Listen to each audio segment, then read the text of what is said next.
ini yang seringkali kita diserang karena dianggap bahwa Alkitab kita ini karangan manusia, karena di dalam buku Lukas ditulis karangan Lukas atau buku yang ditulis oleh Lukas. Jadi ini perlu juga gereja tahu bahwa kita itu, firman Tuhan itu istilahnya diilhamkan. Jadi Tuhan tidak membuang latar belakang para penulis. Aku berkata kepadamu, kasihilah musuhmu, berbuatlah baik bagi yang membencimu, mintalah berkat bagi yang mengutuk, berdoa bagi yang mencacimu. Kalau pipi kirimu ditampar, berikan juga pipi kanan. Aku yang memilih kalian. Segala puji, segala hormat dan pengagungan kami bagi Allah Tritunggal yang suci, ajaib dan luar biasa. Kami kagum dan hormat pada Tuhan yang begitu luar biasa dalam setiap karyamu, mulai dari lahir, menderita, mati, bangkit, dan naik ke sorga. Dan hari ini ya Tuhan, bersama semua gerejamu di berbagai belahan bumi, dari berbagai sinode, kami semua bersyukur di hari memperingati kenaikan Tuhan ke sorga. Sungguh kenaikanmu pun merupakan satu peristiwa yang memberi pengharapan, bahkan memberi berkat yang istimewa bagi kami. Saat ini kami akan dengar firman-Mu, akan belajar firman-Mu, dan hamba-Mu ini akan bicara lagi atas nama-Mu. Hamba menyadari bahwa sesungguhnya hamba tidak pantas, tidak bisa apa-apa, tapi sungguh belas kasihan-Mu luar biasa. Mau memilih orang-orang menurut kerelaan-Mu untuk Engkau pakai demi kepentingan-Mu. Seutuhnya pemberitaan firman Allah ini, ya Bapa, dari awal sampai selesai, boleh jadi dalam nama Tuhan Yesus. Semua yang percaya Tuhan sudah mengampuni kita dan siap berbicara dan memberkati kita. Dalam nama Yesus kita berkata, amin. Tepuk tangan yang meriah bagi Tuhan. Silakan duduk jemaat Tuhan dan kawan-kawan pelayan semua. Tuhan Yesus memberkati. Puji Tuhan, saya bersyukur saat ini kita semua ada untuk mendengar firman Tuhan dalam ibadah spesial memperingati kenaikan Tuhan Yesus ke sorga.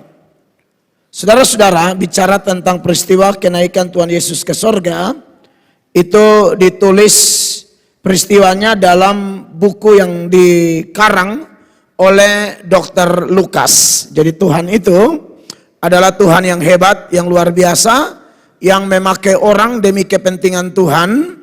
Bahkan untuk menjadi penulis firman-Nya tidak hanya dari kalangan nabi atau rasul. Semua profesi Tuhan bisa pakai petani, bisa pakai peternak, bisa pakai nelayan, bisa pakai pegawai kantor pajak atau bea cukai, bisa pakai panglima, bisa pakai, ya kalau konteks sekarang kayak Nehemia begitu, itu ASN sebenarnya. Itu orang-orang di lingkungan raja, itu siapapun Tuhan bisa pakai.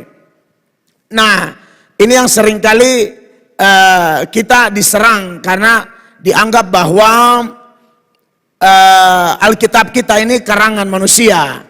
Karena di dalam buku Lukas ditulis karangan Lukas atau buku yang ditulis oleh Lukas.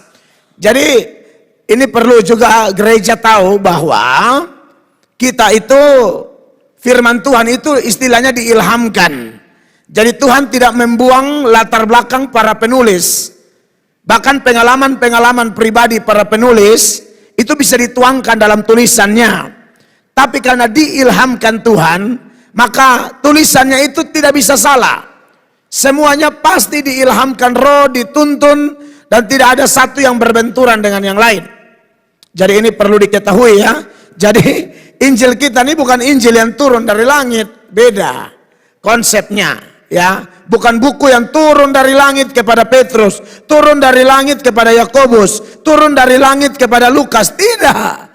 Mereka belajar, mereka cerita semua. Data-data dikumpulkan secara jujur lalu ditulis. Tapi tulisan atau waktu mereka menulis itu dikendalikan Roh, sehingga tidak bisa salah.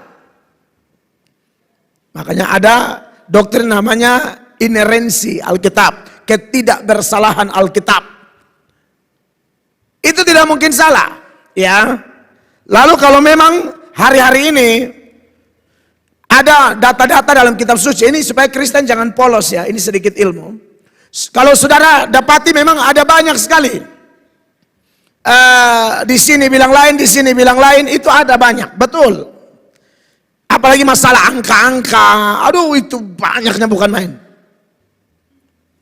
Tetapi Kristen harus mengerti bahwa kitab yang asli, yang ditulis langsung oleh 40 penulis. Musa penulis pertama, Yohanes penulis terakhir. Dalam kurun waktu antara Musa dan Yohanes kurang lebih 1500 tahun. 40 penulis yang tulis ini Alkitab, yang kita terima dalam sistematika iman Kristen. Ya. Tulisan asli mereka itu namanya autograf. Nah, autograf itu sudah tidak ada. Yang ini namanya manuskrip atau salinan-salinan. Tapi salinan-salinan ini tidak mungkin ya salah dalam konteks doktrin-doktrin. Itu tidak akan mungkin. Kalau angka-angka banyak, itu harus diakui. Dan kesalahannya kurang lebih 0, sekian persen. Ada yang para pakar 0,5%.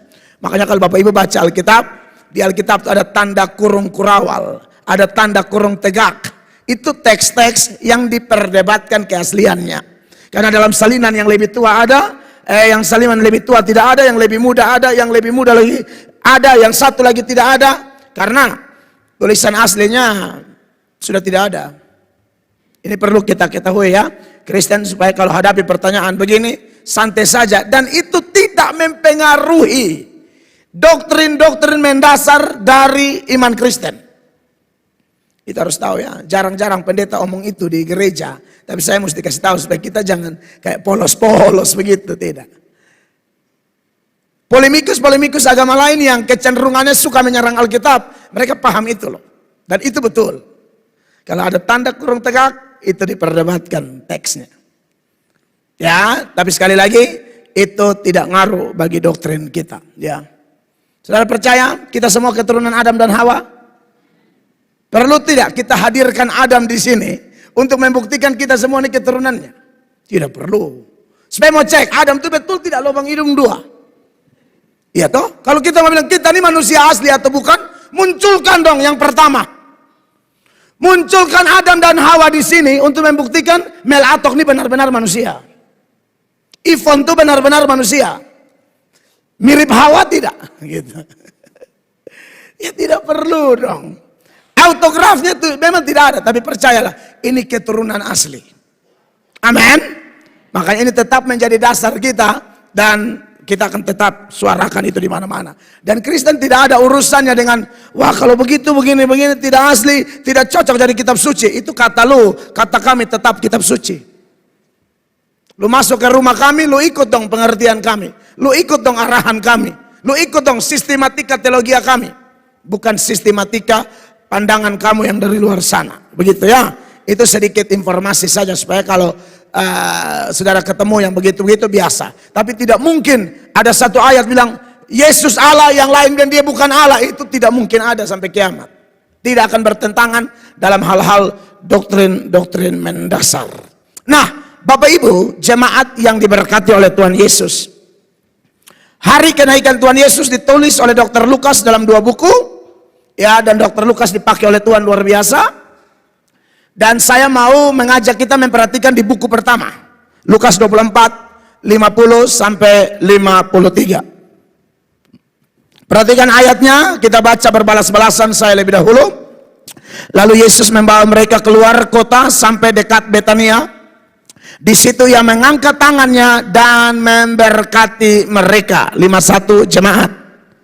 Dan ketika ia sedang memberkati mereka, ia berpisah dari mereka dan terangkat ke sorga. 52, mereka sujud menyembah kepadanya. Lalu mereka pulang ke Yerusalem dengan sangat bersukacita. 53 sama-sama. Mereka senantiasa berada di dalam bait Allah dan memuliakan Allah. Tema yang saya angkat dari pembacaan kita, saudara-saudara, yaitu berkat melimpah tercurah di hari kenaikan Tuhan Yesus. Ulang, berkat melimpah tercurah di hari kenaikan Tuhan Yesus. Saudara-saudara, ayat 50 dari Lukas 24 ini mengatakan, lalu Yesus membawa mereka keluar kota sampai dekat Betania. Sedangkan di buku kedua dari Dr. Lukas, dia mengatakan bahwa Tuhan Yesus itu terangkat persis di satu lokasi, sebuah bukit yang kita kenal dengan Bukit Zaitun. Kisah 1 ayat 11 dan 12. Ayat 11 bilang begini. Dan berkata kepada mereka, hai orang-orang Galilea, mengapakah kamu berdiri melihat ke langit? Yesus ini yang terangkat ke sorga meninggalkan kamu, akan datang kembali dengan cara yang sama seperti kamu melihat dia naik ke sorga. 12. Maka kembalilah rasul-rasul itu ke Yerusalem dari bukit yang disebut Bukit Zaitun, yang hanya seperjalanan sabat jauhnya dari Yerusalem. Iya. Jadi buku pertama dan buku kedua ini saling melengkapi, karena memang dalam pewahyuan kitab suci Kristen itu ada yang sifatnya pewahyuan yang bersifat progresif. Ada progresivitas, bukan Kristen progresif loh ya. Kristen progresif kelihatan digempur gila-gilaan dan bubar. Karena pendetanya sudah mengundurkan diri jadi pendeta untuk sementara, semoga dia berubah. Dia bisa kembali lagi jadi pendeta, tapi dengan pengajaran yang betul-betul Alkitabiah. Tak usah bikin-bikin sendiri, tak usah karang-karang sendiri. Saya lihat memang gempurannya keras sekali. Aduh, itu dari semua lini, yang namanya pembela-pembela iman semua bombardir. Dan puji Tuhan, bagi saya ini orang kalau dia berubah, dia anak rendah hati, dan kita berdoa tidak ada yang mustahil, dia bisa dipakai Tuhan lagi. Ya, asal mengaku rendah hati, akui bahwa itu tidak benar. Ya. Nah, progresivitas yang saya maksudkan adalah bahwa apa yang ditulis di dalam Lukas pasal 24 ayat 50, dia bilang dekat Betania. Sedangkan di Kisah Para Rasul, penulisnya sama, juga dituntun oleh roh yang sama, mengatakan bahwa Yesus naik ke sorga di Bukit Zaitun. Berarti kesimpulannya apa? Bahwa Bukit Zaitun itu memang dekat dengan Betania. Makanya Lukas pasal 24 ayat 50, lalu Yesus membawa mereka keluar kota sampai dekat Betania. Bukan di Betania, dekat Betania. Dan Anda kalau ke Israel, Anda akan tahu bahwa Bukit Zaitun itu memang dekat dengan kota Betania. Jadi Lukas menegaskan itu di Kisah Para Rasul, karena dua-dua dia yang tulis. Nah, masalah lokasi sudah tidak ada masalah, saudara-saudara. Tapi yang menjadi sorotan kita adalah di ayat 50 ini mengatakan bagian B, di situ ia mengangkat tangannya dan memberkati mereka. Haleluya. Bahkan dalam posisi memberkati ini dia terangkat. Jadi dalam posisi tetap memberkati, dia terangkat. Bukan memberkati, simpan tangan lalu diangkat. Sementara dia memberkati, dia terpisah dari mereka. Ayatnya yang ke-51 berkata, dan ketika ia sedang memberkati mereka, ia berpisah dari mereka dan terangkat ke sorga. Nah, bicara tentang berkat melimpah tercurah di hari kenaikan Tuhan Yesus, saya mau soroti 3 pokok besar. Yang pertama, kita harus memahami tentang 2 jenis berkat. Ada berkat yang bersifat umum, dan ada berkat yang bersifat khusus, Bapak Ibu. Kalau bersifat umum, tidak perlu bertobat. Tetap jadi penjahat, tetap tolak Yesus, tetap maki-maki Yesus, masih bisa diberkati secara umum. Masih bisa kaya, masih bisa punya pangkat, masih bisa punya jabatan, masih bisa punya hal-hal materi. Tolak Yesus, jahat. Tetap jadi bandar narkoba misalnya. Tetap jadi apa lagi? Kehidupan gelap. Tapi secara materi dia masih bisa diberkati. Semua berkat umum yang sifatnya pemenuhan kebutuhan lahiriah itu bukan hanya didapat oleh orang yang percaya Yesus, orang yang rajin gereja, orang yang menyembah Tuhan Yesus. Yang kontras dengan itu pun tetap dapat bagian. Makanya Tuhan Yesus suruh kita mengasihi musuh toh. Karena orang-orang yang memusuhi kita itu pun secara umum diberkati. Dapat matahari yang sama, hujan yang sama, oksigen yang sama. Makanya Matius 5 ayat 44, Tuhan Yesus bilang begini seputaran itu. Tetapi aku berkata kepadamu, kasihilah musuhmu dan berdoalah bagi mereka yang menganiaya kamu. 45 maksud saya. Karena dengan demikianlah kamu menjadi anak-anak Bapamu yang di sorga, yang menerbitkan matahari bagi orang yang jahat dan orang yang baik, dan menurunkan hujan bagi orang yang benar dan orang yang tidak benar. Iya. Dia menerbitkan matahari bukan hanya untuk orang yang suka berdoa, penjahat juga dapat itu matahari. Dia punya anak-anak butuh pembentukan tulang, butuh sinar matahari. Pada anak orang jahat, mungkin makan uang haram, tapi tetap Tuhan kasih matahari, hujan, dan lain-lain. Nah, jadi saudara-saudara, berkat secara umum ini, jangan bilang kita paling diberkati, tidak. Nanti saya jelaskan. Supaya lebih spesifik, saya antar kita kepada Abraham. Abraham punya 2 anak loh ya. Ya sebenarnya anaknya banyak, karena istrinya 3. Ada Sarah, ada Hagar, ada Keturah. Tapi saya mau bahas yang 2 ini. Abraham punya istri yang 2, Nyonya dan Babu. Ya, sebenarnya yang Babu ini Abraham tidak mau, hanya Sarah dorong-dorong. Bapak ini tidak dorong, saya katakan dia malata, saudara. Kau dorong lagi, mati su pasti. Jadi ibu-ibu yang ada di sini, jangan teladani kejatuhan ibu segala orang percaya. Jangan dorong suamimu dan berkata, kalau memang bapak rasa mau. Jangan, bapak pasti mau ya. Nah, saudara, dari Abraham ini kan dapat 2 anak. Kita kan tahu bersama ceritanya. Tuhan janji kasih anak. Tunggu. Abraham ini sebenarnya percaya banget nih, bahwa Tuhan bakalan kasih. Sarah goyang. Sarah mulai goncang. Maka Sarah tidak percaya lagi firman Allah, tidak percaya lagi janji Allah, tidak sanggup lagi menunggu. Menunggu itu membosankan, dan biasanya menunggu terlalu lama, orang bisa salah langkah, salah bikin keputusan, salah ambil solusi, macam-macam. Dan ujung-ujungnya tambah hancur. Sarah sudah tidak tahan, firman Allah dia geser, janji Allah dia geser, dia pakai tradisi. Tradisi waktu itu memperbolehkan, ya, Tuhan tidur dengan pembantu sampai dapat anak, tapi anak milik Tuhan dan nyonya. Makanya Sarah bilang tidur dengan dia, dapat anak biar saya dapat anak dari dia. Kita pinjam rahimnya.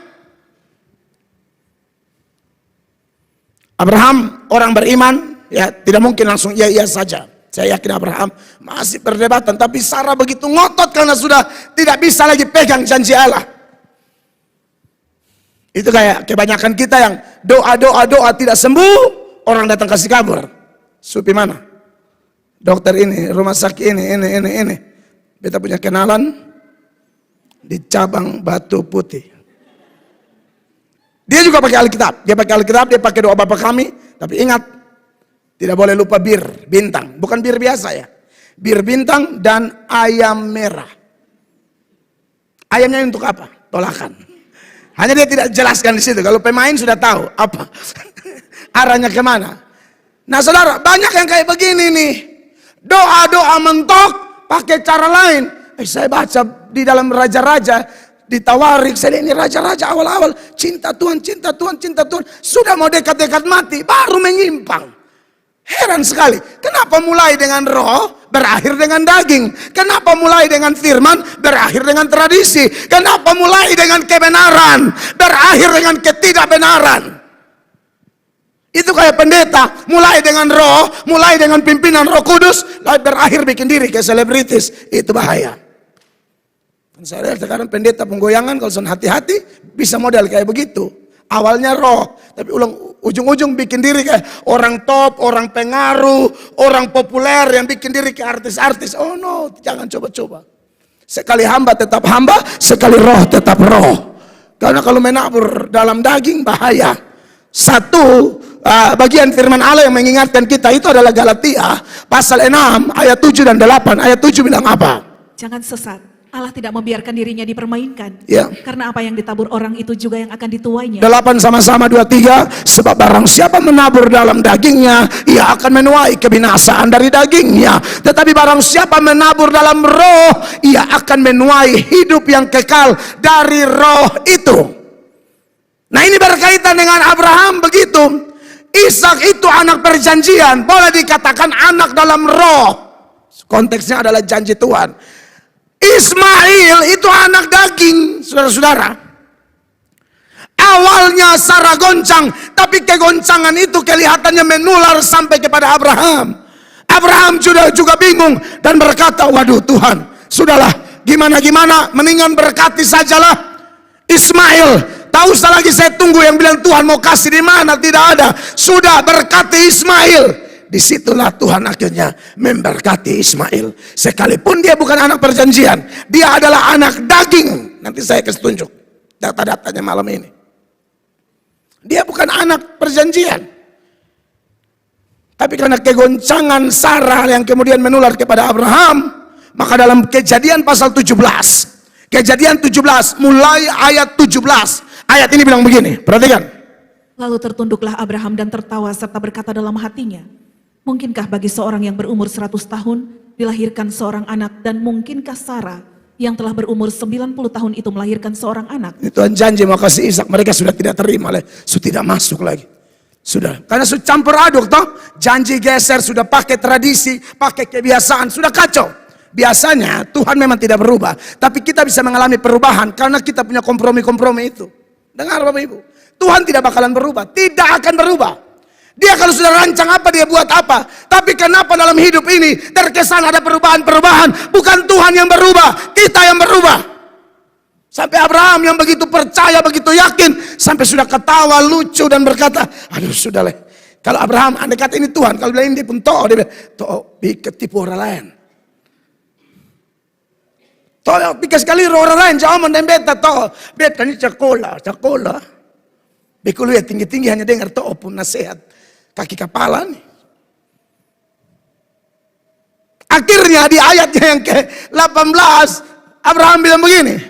Dan Abraham berkata kepada Allah, sekiranya Ismail diperkenankan hidup di hadapanmu. Tuhan tidak akan berubah. Lu mau stres, lu mau terkontaminasi, lu mau campur aduk antara janji Allah dan tradisi, kebiasaan, faktor kelemahanmu kau adopsi sembarang-sembarang, bikin itu firman tidak murni lagi. Allah tidak berubah. Kau minta apa? Ismail, no. Tetap saya akan kasih satu anak perjanjian, namanya Ishak. 19. Tetapi Allah berfirman, tidak, melainkan istrimu Sarah lah yang akan melahirkan anak laki-laki bagimu, dan engkau akan menamai dia Ishak, dan aku akan mengadakan perjanjianku dengan dia, menjadi perjanjian yang kekal untuk keturunannya. Iya. Tapi karena kau minta Ismail diberkati, oke lah. Dia bukan anak perjanjian, dia anak daging. Bahkan dia ini jahat sama Ishak, nanti saya buktikan. Dari kecil dia sudah aniaya Ishak, supaya saudara tahu. Itu penyebab kenapa Sarah usir. Sarah bilang, sekarang bisa dong, babu. Jangan pakai tekanan begitu ya, sorry. Usir.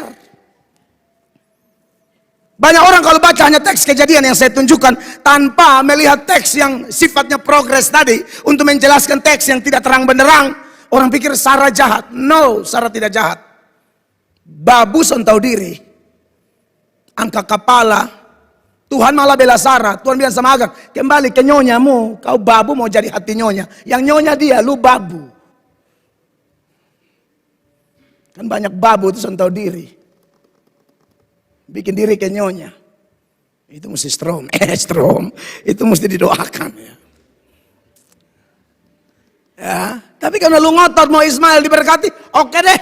Sekalipun dia daging, dia jahat, beta berkati dia. 20. Tentang Ismail, aku telah mendengarkan permintaanmu. Ia akan kuberkati, kubuat beranak cucu dan sangat banyak. Ya. Ia akan memperanakan 12 raja, dan aku akan membuatnya menjadi bangsa yang besar.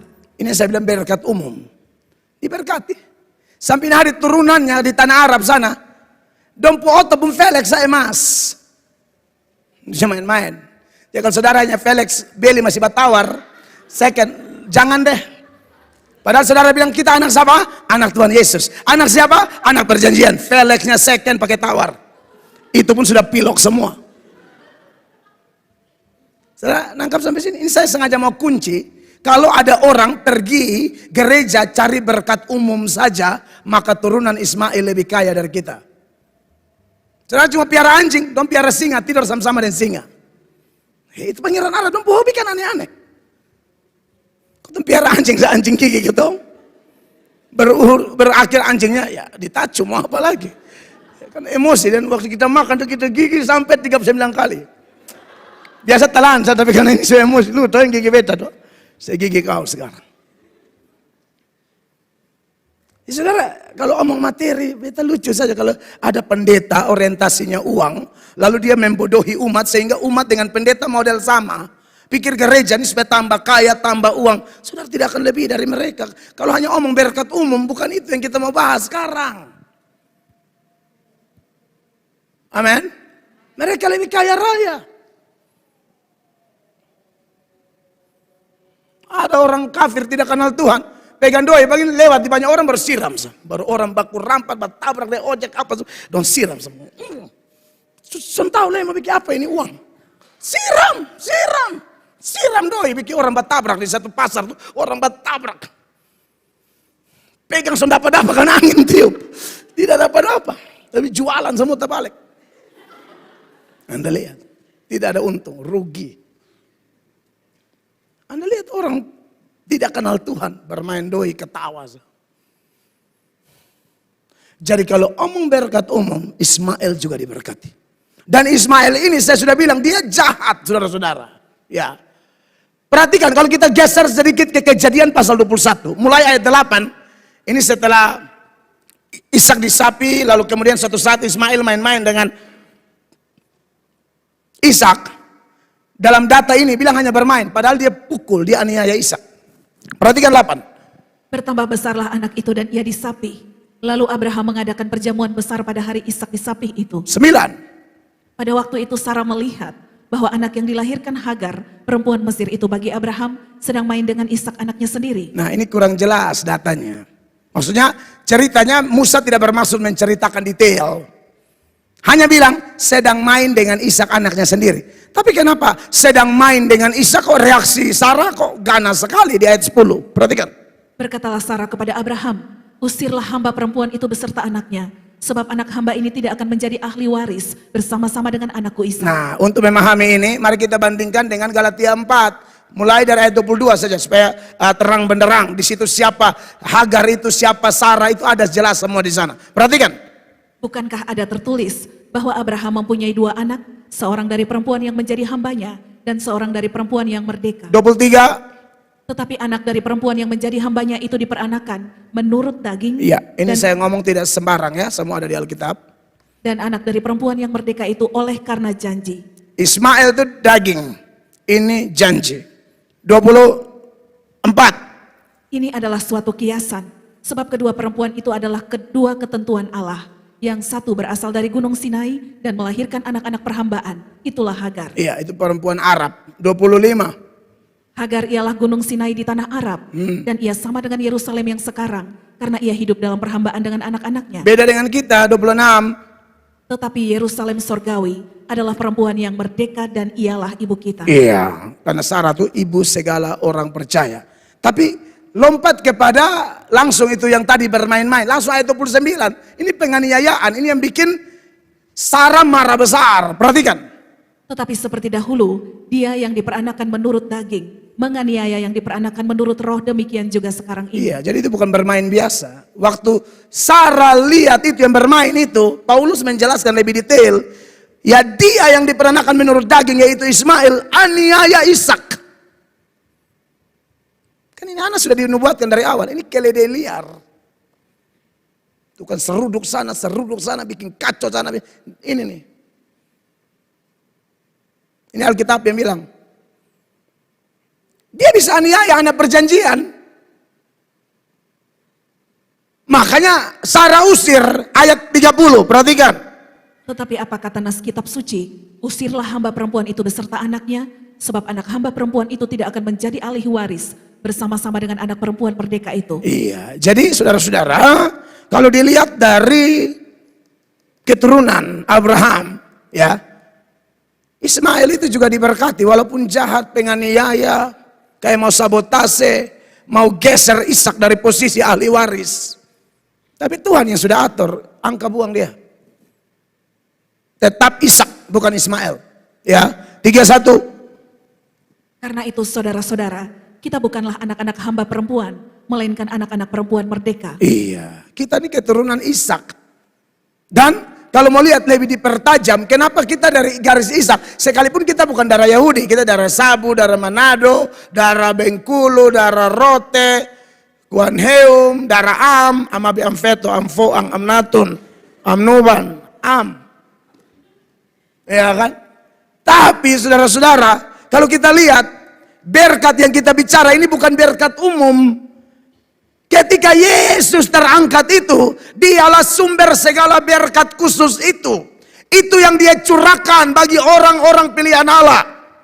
Karena berkat khusus bicara tentang pemilihan, bicara tentang iman yang dikaruniakan, bicara tentang pengampunan yang kita dapat, bicara tentang pengudusan yang kita dapat, bicara tentang kesempatan terlibat dalam mega proyek kerajaan Allah, bahkan kesempatan selama-lamanya tinggal di sorga. Buat apa punya itu semua? Felix emas lah, kaya raya, tidur mungkin kasur pakai uang semua. Tapi kalau tidak punya keselamatan, makanya ketika Tuhan berjanji kepada Abraham, sebenarnya fokus Tuhan itu bukan hanya sekedar sampai di Ishak, tapi puncak dari berkat yang Tuhan janji kepada Abraham, goalnya adalah Kristus.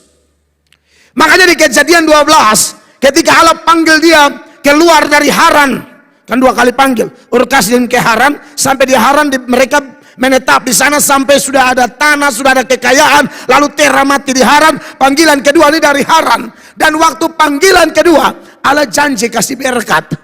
Kejadian 12 mulai ayat 2, perhatikan. Aku akan membuat engkau menjadi bangsa yang besar dan memberkati engkau serta membuat namamu masyhur, dan engkau akan menjadi berkat.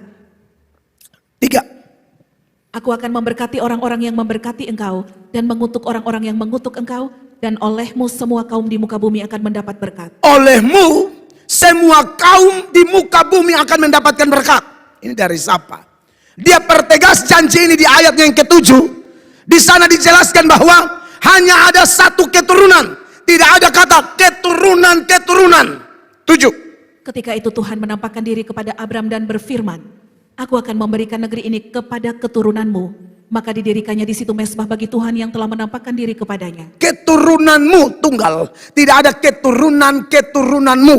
Makanya di Galatia 3 ayat 16, Roh Kudus perjelas ini melalui surat ini, di mana dikatakan adapun kepada Abraham diucapkan segala janji itu, janji yang tadi kita baca, dan kepada keturunannya. Tidak dikatakan kepada keturunan-keturunannya seolah-olah dimaksud banyak orang, tetapi hanya satu orang dari dan kepada keturunanmu, yaitu siapa? Kristus. Kristus yang mana? Yang tangannya berlubang paku. Ingat, kalau Yesus tidak melakukan ini, berkat itu tidak tercurah bagi kita. Jadi waktu Yesus angkat tangan waktu hari kenaikan, itu tangan yang berlubang paku. Dari tangan itu berkat spesial tercurah. Dari tangan itu berkat khusus tercurah. Makanya Charles Haddon Spurgeon, dia mengatakan begini dalam komentarnya. Perhatikan. Saya berpendapat bahwa tindakan Kristus ini merupakan ringkasan Injil, intisari dari seluruh persoalan. Tangan yang berlubang bekas paku membagikan berkat. Berikut lagi komentar Spurgeon yang lain. Andai kata ia tidak pernah menderita, engkau tidak akan pernah bisa diselamatkan. Tambah lagi, masih ada yang lain. Engkau diberkati saudara oleh Tuhan Yesus Kristus, tetapi berkat itu diberikan kepadamu oleh tangan Kristus yang berlubang paku. Ya. Jadi pada waktu ayat 50 dari Lukas 24, firman Allah berkata di sana, lalu Yesus membawa mereka keluar kota sampai dekat Betania. Di situ ia mengangkat tangannya dan memberkati mereka. Amin, kekasih Allah. Ini berkat yang paling penting. Percayalah, Anda di luar sana yang belum terima Yesus, silakan kau punya berkat-berkat umum tadi. Silakan. Tapi kalau kau tidak dapat berkat khusus ini, kamu akan peluk itu semua sampai kau masuk neraka. Kamu tidak akan merasakan berkat khusus. Amin, kekasih Tuhan. Karena berkat khusus ini dilakukan oleh Kristus, sehingga berkat-berkat yang dijanjikan kepada Abraham itu turun kepada orang yang terima dia. Makanya dalam Galatia 3 ayat 13 berkaitan dengan penyaliban itu, ayat ini berbunyi demikian. Kristus telah menebus kita dari kutuk hukum Taurat Amen. dengan jalan menjadi kutuk karena kita. Betul. Sebab ada tertulis, terkutuklah orang yang digantung pada kayu salib. Kenapa Yesus melakukan ini 14 sama-sama? Yesus Kristus telah membuat ini supaya di dalam Dia berkat siapa? Abraham sampai kepada bangsa-bangsa lain, sehingga oleh iman kita menerima roh yang telah dijanjikan itu. Kita anak roh, bukan anak daging. Anak daging juga diberkati secara materi. Anak roh double porsi, materi sudah pasti, dan yang lebih luar biasa rohani kita, ya, keselamatan kita. Itu berkat khusus di hari kenaikan Tuhan Yesus. Melimpah-limpah tercurah bagi kita. Amin. Makanya sekali lagi saudara dan saya, suku bukan Yahudi, bukan. Kita ini non Yahudi, tapi dalam Yesus kita keturunan Abraham. Galatia 3:29, 1, 2, 3. Dan jikalau kamu adalah milik Kristus, maka kamu juga adalah keturunan Abraham dan berhak menerima janji Allah. Kita bukan bermegah, bukan klaim-klaim kosong, bukan klaim-klaim sepihak. Ini Tuhan yang omong, kita hanya berdiri di atas fondasi perkataan Allah, bukan perkataan saya.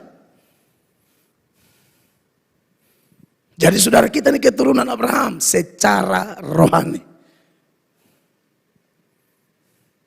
Jadi kekasih-kekasih Tuhan, saya harap kita paham tentang berkat khusus ini ya. Bahwa yang saya soroti soal umum, jangan ragu. Tidak mungkin Tuhan kasih kita motor dia tidak siap bensin, itu tidak mungkin. Tanda, Tuhan bikin kasih kita rumah baru Tuhan kasih tengah itu meteran bunyi 3 minggu, tidak mungkin. Tanda saya mulut. Ya, kalaupun bunyi terus, PLN dan cabut saja. Tidak mungkin Allah tidak cukup karena kosong. Tuhan kasih istri, kasih suami, kasih anak, bertuhan tidak berkati kita secara ekonomi, tidak mungkin. Iya toh? Saudara pernah baca tidak? Di dalam Roma pasal 8 ayat 32. Kalau Yesus saja dia berikan, maka dia akan kasih semua bersama-sama anaknya. Perhatikan itu ayat. Ia yang tidak menyayangkan anaknya sendiri, tetapi yang menyerahkannya bagi kita semua. Bagaimanakah mungkin ia tidak mengaruniakan segala sesuatu kepada kita bersama-sama dengan dia? Segala sesuatu di sana bukan hanya rohani, supaya saudara tahu. Itu jasmani juga keperluan, dia siap semua. Yesus saja dia beri, saudara khawatir yang lain bagaimana? Amin. Tapi tentu kita tidak dididik menjadi anak-anak Tuhan yang serakah, anak-anak Tuhan yang otaknya mirip orang-orang tidak kenal Tuhan, yang orientasinya materi terus. Tidak. Amin, kekasih Allah. Kita tidak begitu. Karena kalau anak Tuhan begitu suka kecolongan kadang-kadang. Motivasi bisa salah, bisnis bisa salah. Kita tidak mau begitu. Kerja jujur aja, kerja lurus saja. Jadi orang yang dapat dipercaya. Amin. Lihat Yusuf itu, di rumah bapaknya dia dipercaya oleh papanya. Di penjara dia dipercaya oleh Potifar.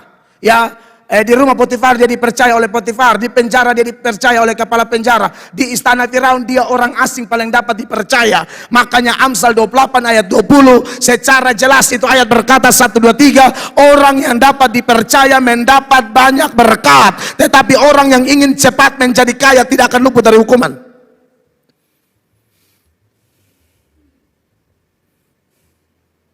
Pejabat zaman Firaun itu masuk penjara, keluar baru jadi pejabat. Zaman sekarang kebanyakan yang kita nonton di TV, menjabat dulu, baru masuk penjara. Yusuf beda, masuk penjara dulu, keluar baru Tuhan promosi, Tuhan angkat. Masuk penjara juga bukan karena pelanggaran hukum, difitnah, dizolimi. Nah, saudara-saudara yang diberkati oleh Tuhan Yesus, itu pertama seputaran berkat umum dan berkat khusus. Yang kedua, yang mau kita pelajari dari peristiwa kenaikan Tuhan Yesus di bawah tema berkat melimpah tercurah di hari kenaikan Tuhan Yesus. Yang kedua yang kita soroti, siapa yang menerima berkat. Jelas dalam cerita itu yang menerima berkat adalah murid-murid atau rasul-rasul pilihan Allah minus pengkhianat, minus Yudas Iskariot. Tuhan itu selalu memberkati mereka. Dan yang Tuhan berkati hanya memang orang pilihan. Tidak ada yang lain. Makanya waktu dia doa buat murid-murid, dia bilang aku doa buat semua kecuali itu satu.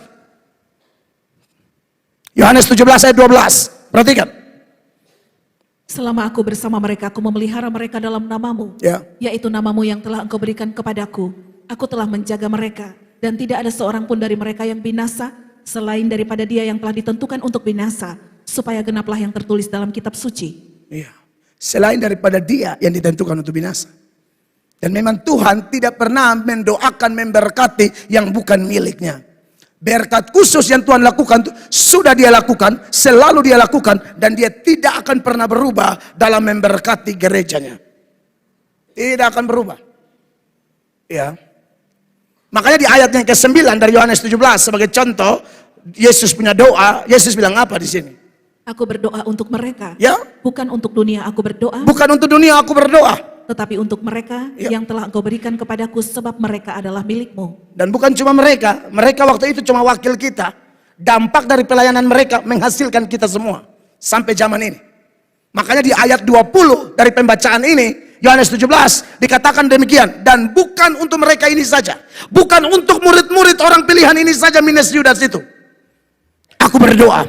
Tetapi juga untuk orang-orang yang percaya kepadaku oleh pemberitaan mereka. Jadi Yesus waktu doa dulu tuh, dia punya doa sudah pukul jauh, peng. Semua nanti gereja-gereja yang lahir, mau GBI kah, mau GSCA kah, mau Gemit kah, mau apa saja, asal kau bertobat gara-gara pemberitaan firman, kita masuk dalam doa Tuhan Yesus Kristus. Memang dia memberkati kita, dan berkatnya tidak berubah. Tunjukkan komentar Charles Haddon Spurgeon seputaran memberkati ini. Dia bilang apa? Ia mengangkat tangannya untuk memberkati murid-muridnya lagi, karena sampai saat itu ia sudah selalu memberkati mereka. Jadi berkat itu tidak akan berubah. Sekalipun keadaan murid-murid berubah. Sempat drop, sempat kocar kacir. Satu lari ke Emmaus, separuh mau kembali ditangkap ikan, separuh kunci diri di ruangan, separuh lari kocar kacir. Kau boleh kocar kacir, berkat Allah tidak akan kocar kacir. Tanda itu kalau berkat khusus. Memang anak-anak Tuhan, bahkan orang-orang pilihan Allah selalu atau kadang-kadang lah salah mengerti providensi Allah. Pikir Allah berubah hanya gara-gara tantangan ekonomi. Pikir Allah berubah hanya gara-gara sakit belum sembuh. Pikir Allah berubah karena belum promosi jabatan. Pikir Allah berubah karena banyak cacian, banyak omongan, banyak saudara-saudara palsu, banyak Yudas di sekitar kita. Berkatnya tidak berubah. Makanya setelah dia bicara tentang rasul-rasul penerima berkat yang adalah wakil kita, langsung Spurgeon alihkan itu kepada kita. Karena tadi juga jelas bahwa dia berdoa buat murid-muridnya dan juga kepada orang-orang yang percaya oleh pemberitaan murid-murid. Komentar Spurgeon selanjutnya. Dan ia akan terus memberkati kita, saudara-saudara, Kepada kita tuh. karena ia telah memberkati kita di masa yang lalu, dan ia tidak berubah. Dia tidak akan berubah. Tuhan Yesus tetap sama. Baik kemarin, hari ini, dan seterusnya. Tepuk tangan bagi dia. Yesus tidak berubah. Amin, kekasih Allah. Anak-anak Tuhan kadang-kadang suka berpikir, aduh Tuhan kayaknya berubah. Tidak. Allah tidak berubah sama sekali. Yakub ketika dia mengalami satu tekanan yang begitu luar biasa. Maklum ya, sekalipun Yakub itu pernah bergumul dengan Allah, dan Allah sebenarnya bisa menang, tapi Allah tidak mau menang. Allah izinkan dia menang. Tapi itu pun Yakub masih bisa salah mengerti Tuhan ketika dia belum tahu bahwa Yusuf itu masih hidup. Mereka kelaparan. Lalu waktu kelaparan itu kekasih Tuhan, Yakub suruh pergi beli gandum di Mesir. Pergi begini ketemu Yusuf, kan saudara tahu cerita itu. Yusuf karena sudah tahu mereka, Yusuf sudah menangis, tapi Yusuf tetap acting kayak betul-betul orang Mesir. Yusuf tahan Simeon. Tahan Simeon dengan minta bawa Benyamin datang. Waktu mereka lapor ke Yakub di Kejadian 42 ayat 36. Saudara perhatikan itu ayat. Ada bagian yang mau saya persoalkan. Dan Yakub ayah mereka berkata kepadanya, kamu membuat aku kehilangan anak-anakku. Yusuf tidak ada lagi, dan Simeon tidak ada lagi. Sekarang Benyamin pun hendak kamu bawa juga. Aku inilah yang menanggung segala-galanya itu. Saudara lihat bagian terakhir. Aku inilah yang menanggung segala-galanya itu. Ini terjemahan kurang tepat. Kalau terjemahan NIV dari New International Version, dia bilang everything is against me. Segala sesuatu menentang aku. Jadi dia bilang semua ini seperti hantam saya, hantam saya, hantam saya. Ini salah satu contoh orang kudus, anak Tuhan, orang pilihan Allah yang tidak memahami atau salah mengerti providensia Allah. Dia tidak tahu bahwa di balik itu Yusuf yang sebentar lagi Tuhan buka dan dia lega. Dia bilang, aduh, saya mau mati dengan tenang karena sudah lihat kau. Belum mengerti. Seringkali kalau kita belum mengerti, kita pikir everything is against me. Padahal tidak. Kalau Anda baca Roma 8 ayat 28 yang mengatakan kita tahu sekarang bahwa Allah turut bekerja dalam segala sesuatu untuk mendatangkan kebaikan bagi mereka yang mengasihi Dia. Tunjukkan terjemahan King James-nya. Tolong pindah ke King James Version. Saudara perhatikan, di dalam King James ini ada yang menarik di sini. Garis bawahi kalimat all things work together. Segala sesuatu kerja bersama-sama. Menentang? No. For good. Untuk, tidak ada yang menentang. Segala sesuatu, all things work together for good to them that love God. Segala sesuatu waktu Allah pakai, mau suka, duka, enak, tidak enak, kau mengerti, tidak mengerti, kau punya sangkaan benar atau kau salah sangka, all things work together for good. Untuk kebaikan. Jadi tidak ada anak Tuhan salah mengerti, oh ini kayaknya serang aku. No. Untuk kebaikanmu dan aku. Amin. Makanya ketika dia memberkati, berkat itu tidak berubah. Sekalipun keadaan kita berubah. Tapi malam ini kita dikasih tahu, kenapa keadaan kelihatan berubah? Semua sedang bekerja bersama-sama untuk membuat kita melihat kebaikan demi kebaikan, kemuliaan demi kemuliaan. Ini bukan khotbah motivasi, ini kebenaran firman. Beta bukan motivator, beta bukan Maria Teguh. Saudara akan teguh berdiri di atas dasar iman kuat. No, ini firman ngomong begitu. All things work together. Saudara sedang sakit ke hari ini? Sedang bingung kah? Tuhan tidak akan bingung. Kadang-kadang kita berdoa, ada selalu perasaan sendiri kah? Entah mungkin setan juga ganggu kah? Tuhan adakah? Tuhan masih sayang saya kah? Tuhan masih terima saya kah? Tuhan masih bela saya kah? Kita bingung, Tuhan tidak bingung. Kita bosan berdoa, Tuhan tidak bosan mendengar. Kita sudah lupa apa yang kita doakan, Allah tidak lupa apa yang kita doakan. Makanya di Mazmur 31 itu, ayat 23 saya baca buat saudara. Raja Daud bilang apa? Aku menyangka, aku sangka. Kita suka kayak Daud, suka sangka-sangka. Aku sangka dalam apa? Kebingunganku. Aku sangka dalam kebingunganku, aku telah terbuang dari hadapan matamu. Tetapi sesungguhnya engkau mendengarkan suara permohonanku ketika aku berteriak kepadamu, minta tolong. Daud bingung, Tuhan tidak bingung. Jadi Bapak Ibu, berkat tercurah melimpah. Di hari kenaikan Yesus dari tangan yang berlubang paku itu, dia tidak berubah, dia tetap cinta Anda dan saya. Makanya saya bilang, toh kalau ada yang merasa Tuhan jauh, tidak, cek. Kamu yang jauh, Tuhan tuh tetap di sini. Kita ada di sini, kita hobi jalan-jalan di salon. Tapi saya geser-geser, saya di jendela, lompat di jendela. Juno Puruma, tetangga nama Juno. Oh saudara, Tuhan jauh. Kau yang tidak ada kerja, kau jalan ke setinggal saya. Jauh dari mana? Tuhan tidak pernah jauh. Tidak pernah. Sudah tahu ya, kenapa kalau terasa jauh ya? Kita yang renggang, Tuhan tidak mungkin renggang. Kasihnya kasih kekal kok, dia tidak berubah kok. Suka berubah tuh kita, jadi jangan berubah. Ini khotbah datang kasih ingat kita, jangan berubah. Sekalipun keadaan kelihatan kacau balau, jangan berubah. Doanya tetap kencang, baca Alkitab dia tetap kencang, ibadahnya tetap kencang, semangat dukung pelayanannya tetap kencang. Jangan berubah.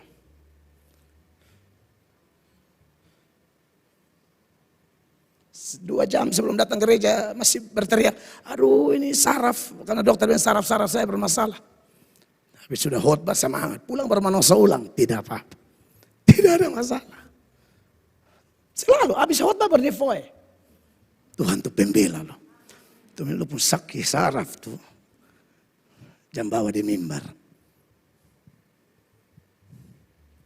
Jadi, jemaat yang diberkati oleh Tuhan Yesus Kristus, siapa penerima berkat? Murid-murid yang adalah wakil kita. Ingat, semua nabi, semua rasul itu bicara pasti tentang Yesus. Makanya kalau mereka wakil kita, bahkan mereka disebut oleh kitab suci sebagai dasar yang bangun bait Allah. Yesus kepala, dasarnya itu para nabi, para rasul. Karena semua nabi yang betul-betul nabi Allah tidak mungkin bicara tentang sentral yang lain. Pokok pemberitaan mereka pasti Yesus. Jadi kalau ada orang mengaku nabi merendahkan Yesus, itu nabi setan.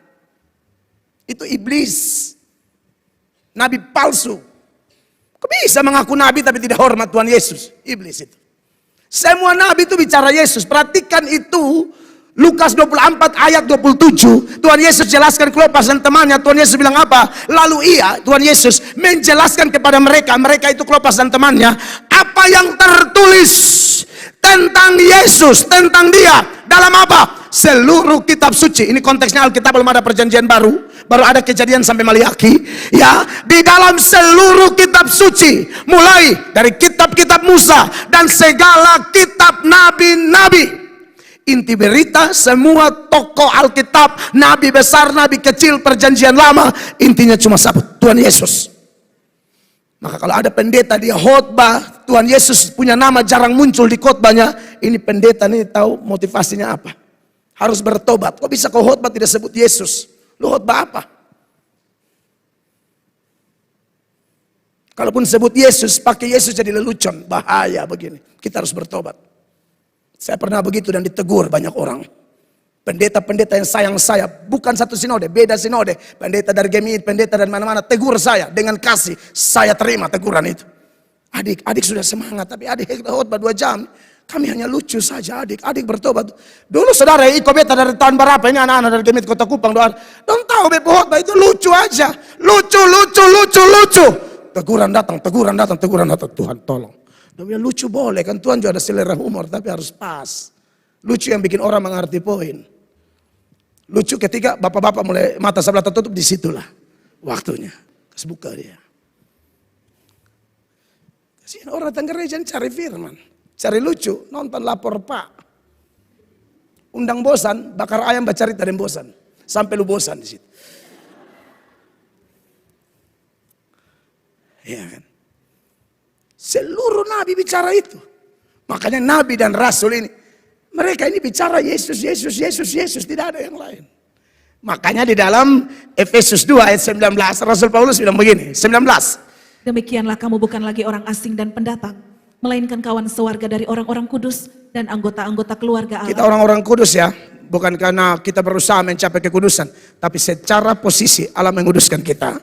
Dan kekudusan itu menjadikan kita keluarga Allah, tapi dibangun di mana? 20. Yang dibangun di atas dasar para rasul dan para nabi. Ya. Dengan Kristus Yesus sebagai batu penjuru. Iya. Makanya saudara-saudara yang diberkati oleh Tuhan Yesus, pengorbanan para rasul, para nabi itu luar biasa. Bukan mereka yang melahirkan gereja, Tuhan yang lahirkan gereja. Tapi darah-darah martir itu telah jadi fondasi gereja. Makanya kekasih-kekasih Tuhan kita bersyukur jadi Kristen. Ya. Kristen ini bukan agama sembarang-sembarang. Makanya saya suka kritisi orang-orang yang sok tahu tentang Yesus. Omong-omong Yesus, jelaskan Yesus. Macam dia tahu tentang Yesus saja. Padahal dia hidup 1 abad dengan kita. Ya, itu almarhum Ahmad Didat. Itu Zakir Naik. Omonglah Yesus bukan Allah lah. Yesus bukan Tuhan lah. Yesus hanya bagi Israel lah. Dong tahu apa tentang Yesus? Saudara, saya bapak sudah meninggal. Tak usah dia bangkit dari kematian untuk kasih tahu bahwa Mel Atok dia anak bungsu. Saya ini masih hidup, saya bersaksi aja. Saudara harus percaya kesaksian saya. Karena saya pembapak kandung.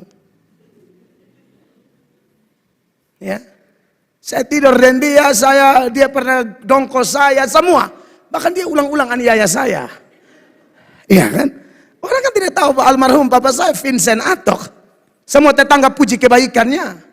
Tapi kami yang disesah 40 kurang 1. Persis seperti Yahudi. Bukan pakai cambuk Romawi, bukan cambuk Yahudi. Kabel radio yang dia kerja. Ya, itu kabel putih itu. C, strap, balakan tulang. Orang tetangga bilang, Om Vin paling baik. Beta yang tahu.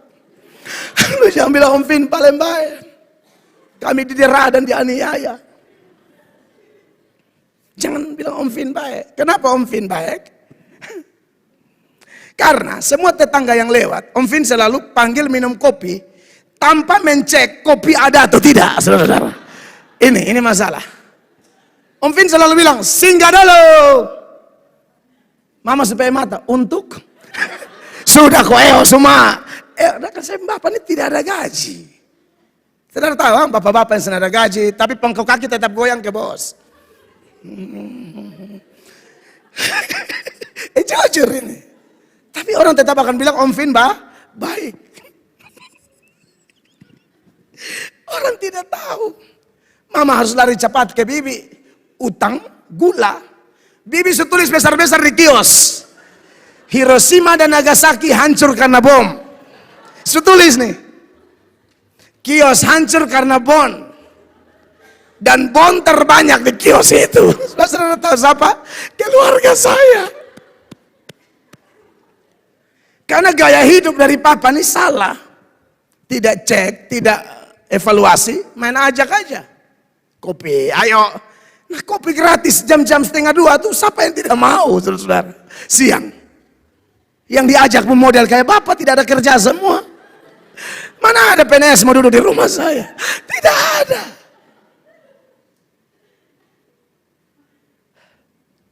Burung itu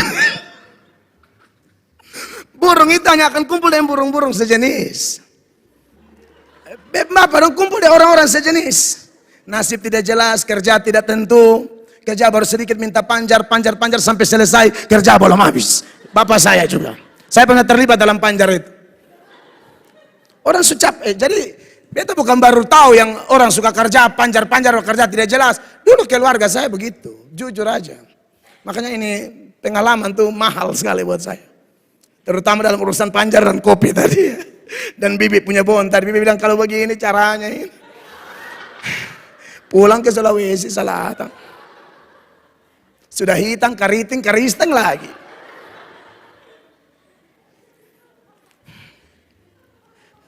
Kok so tahu gitu loh, puji-puji papa saya. Beta paling tahu. Amin. Itu Zakir Naik, itu Ahmad Didat dan semua pengikut-pengikutnya di mana-mana yang sok-sok komentari Tuhan kami. Hello, stop, kau tidak mengerti apa-apa. Silakan bahas kitab sucimu, bahas nabimu, nggak usah bahas Tuhan kami. Kau tidak tahu apa-apa. Sebab iman Kristen, gereja Tuhan dibangun oleh Tuhan di atas dasar para rasul. Rasul-rasul ini saksi mata. Yohanes bilang apa sebagai contoh? Pada mulanya adalah firman. Firman itu bersama-sama dengan Allah. Dan firman itu adalah Allah. Dia omong ini, omongannya dapat dipercaya. Karena dia saksi mata. Dalam 1 Yohanes 1, masih Yohanes yang sama. Dia berkata, apa yang telah ada sejak semula. Yang telah kami dengar langsung. Yang telah kami lihat langsung. Dengan mata kami, yang telah kami saksikan dan yang telah kami raba.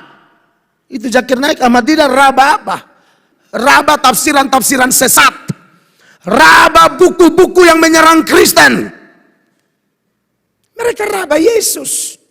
Ya, dengan tangan kami tentang firman hidup. Itulah yang kami tuliskan kepadamu. Kesaksian mereka benar. Mereka adalah perwakilan kita. Mereka terus diberkati, kita juga terus diberkati. Amin. Kalau begitu, poin ketiga dan yang terakhir. Bagaimana kalau sudah diberkati? Kembali kepada teladan para rasul. Di ayatnya yang ke-52, setelah terima berkat itu dikatakan apa? Mereka sujud menyembah kepadanya. Poin 3 bagian pertama. Kalau memang Anda dan saya diberkati Tuhan, sembah Dia. Saudara, jangan sembah Tuhan hanya pas butuh kesembuhan. Jangan sembah Tuhan hanya pas butuh pekerjaan. Jangan sembah Tuhan hanya pas kepepet. Jangan sembah Tuhan pas saudara ada di persimpangan. Jangan sembah Dia bukan karena itu. Sembah Dia karena memang Dia Tuhan. Dia Allah yang layak terima pujian penyembahan kita. Sembah dia benar-benar. Tuhan tidak cari penyembahan, saudara-saudara. Tuhan cari pertama tuh penyembah. Orang pintar penyembahan, putar suara, tapi bukan penyembah. Itu bukan penyembahan sejati. Itu show rohani. Dengar. Putar suara, mau suara satu, suara dua, suara tiga, suara rakyat sekalipun. Tapi kalau tidak, penyembah percuma. Orang bisa putar suara. Bisa aja. Bisa. Habis konser hela rokok, minum sopi. Tadi bepom falsetto pas kok. Makanya beberapa konser mau usul beta undang artis-artis gila. Siapa mau undang dong? Kita bukan haus penyanyi di Kupang sini. Penyanyi terlalu banyak.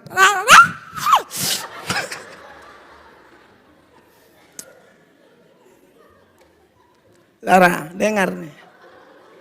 Kita cari itu penyembah. Bukan penyembahan. Amin. Itu perempuan Samaria di Parigi Yakub ketemu Tuhan Yesus. Dia bilang, bangsa kami menyembah di gunung itu. Gunung itu namanya maksudnya tidak jelaskan sih, tapi yang dimaksud itu Gerizim. Lalu kalian di Sion, di Yerusalem. Yesus bilang, no. Akan tiba waktunya orang tidak menyembah di Gerizim atau di Sion. Tapi orang nyembah dalam roh dan kebenaran. Makanya Yohanes 4 ayat 23 ayat itu berkata dengan jelas di sana. Perhatikan. Tetapi saatnya akan datang dan sudah tiba sekarang, Yap. bahwa penyembah-penyembah benar akan menyembah Bapa dalam roh dan kebenaran. Sebab Bapa menghendaki penyembah-penyembah demikian. Sebab Bapa menghendaki penyembah-penyembah demikian. Berarti yang Bapa kehendaki apa? Orang. Orang yang apa? Penyembah. Penyembah. Orang penyembah itu apa? Kapan saja, di mana saja. Tetap taat, tetap jaga nama baik Tuhan, tetap jaga kesaksian, tetap mengandalkan Allah dan tidak ada yang lain. Itu penyembah. Jangan artikan penyembah sebatas nyanyian. Itu terlalu sempit. Itu bagian, tapi bukan itu utama. Amin. Tuhan cari penyembah. Kalau saudara sudah penyembah, biar suara miring, menyanyi miring-miring, Tuhan terima. Dia tak pernah lepaskan tanganku. Aku dia tak pernah lepaskan tanganku. Tuhan terima.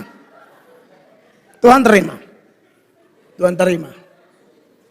Tapi gereja memang tidak terima kamu ya. Karena kan live. Kan live. Lu lihat aku, haleluya, dia tak pernah lepaskan. Tuhan terima. Pasti. Tapi gereja, sorry. Mohon maaf. Ganti live baru. Lu kalau perlu sakit, kas tuntas baru masa ibadah. Amin, Bapak Ibu jemaat. Oh iya dong.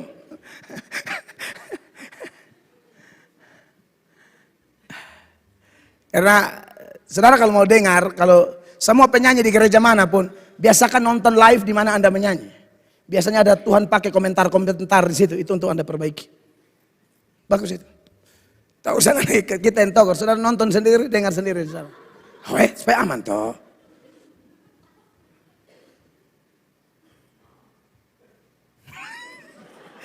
Karena ada kita ibadah, orang masuk, mas yang di kanan kayak patung.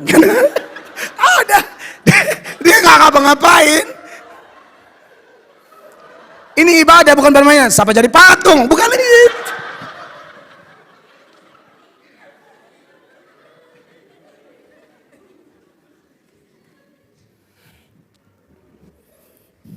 Jadi penyembah. Amin. Harus sembah dia. Yang berikut masih ayat yang ke-52 ya. Kita semua habis ya. Siapa yang berani marah, berarti akan jadi patung ya. Mereka sujud menyembah kepadanya. Lalu Anda lihat bagian berikut. Lalu mereka pulang ke Yerusalem dengan sangat bersukacita. Wow. Saudara kalau sudah terima ini berkat, sukacita luar biasa. Sukacita beda dengan hanya senang. Senang tuh happy dan itu tergantung kulit luar.